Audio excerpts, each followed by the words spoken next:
never thought my father's death would expose the ugliest truth in our family.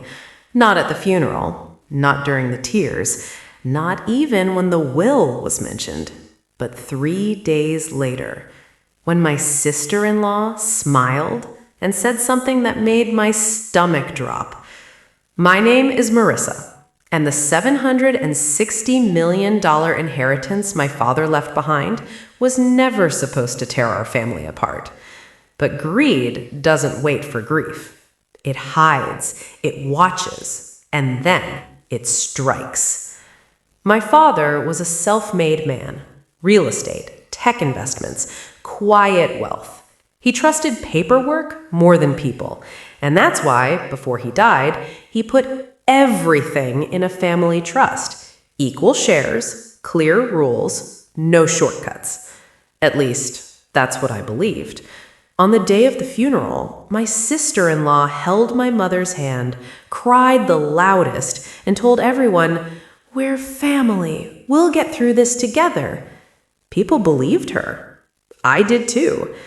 But 2 nights later, while we were sitting in the living room, she casually said, "By the way, I'll be handling the estate now." I laughed because it sounded like a joke. No one had appointed her. She wasn't named executor. She wasn't even blood. So I asked, "What do you mean, handling it?" She smiled, slow, confident, and said, "Dad signed something before he passed." That's when I felt it. That quiet fear, the kind that tells you something is very wrong.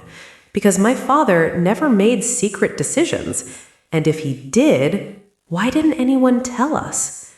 That night, I couldn't sleep, because if she was telling the truth, then someone had changed the game behind our backs. And part 2 is when I found the document that was never supposed to reach my hands. The document wasn't in the safe. It wasn't with the lawyer. It wasn't in my father's files. I found it accidentally, inside an email thread between my sister-in-law and one of my father's junior attorneys. The subject line said, "Urgent, trust amendment, private."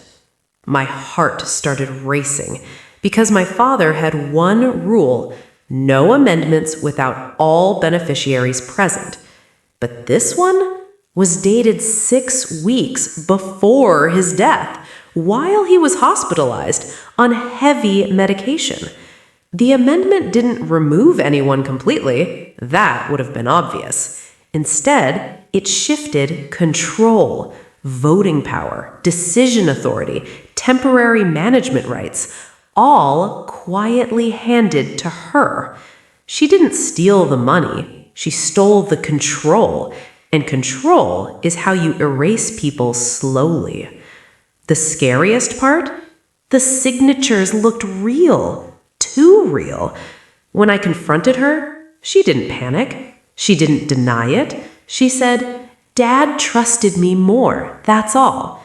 Then she leaned closer and whispered, "If you fight this, you'll destroy your own family." That's when I realized this wasn't about inheritance. This was about intimidation. And part 3 is when I learned she wasn't acting alone. The call came from someone I didn't expect. One of my father's longtime employees, a man who had worked with him for 18 years. He said, "I don't think your father knew what he signed." Then he sent me something. Security footage. Hospital hallway. Late night. 2 visitors. My sister-in-law and the same junior attorney. They stayed for 47 minutes. No nurse present, no witness, no family notified. Suddenly, everything made sense. The rushed amendment, the secrecy, the confidence. She didn't wait for my father to die. She prepared for it.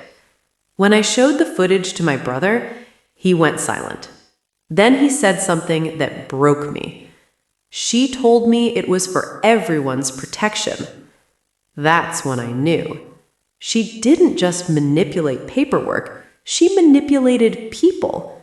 But I still didn't expose her. Not yet. Because I wanted the truth to destroy her publicly. And part 4 is when that happens. The meeting was scheduled for Monday. Lawyers, executors, accountants, everyone. She walked in confident, smiling, prepared, until the screen behind her lit up. Emails, footage, medical reports, timeline analysis. One by one, the room went silent. The senior attorney stood up and said, "This amendment is invalid." Her face drained of color. The junior lawyer resigned that same day. The trust reverted, control restored, assets frozen. But the real damage? Her reputation. Because greed doesn't just cost money, it costs trust, family, and respect. My brother moved out, my mother stopped speaking to her, and she lost everything she tried to steal. As for me, I learned something powerful. Silence is not weakness. Sometimes it's strategy, and waiting is how you win.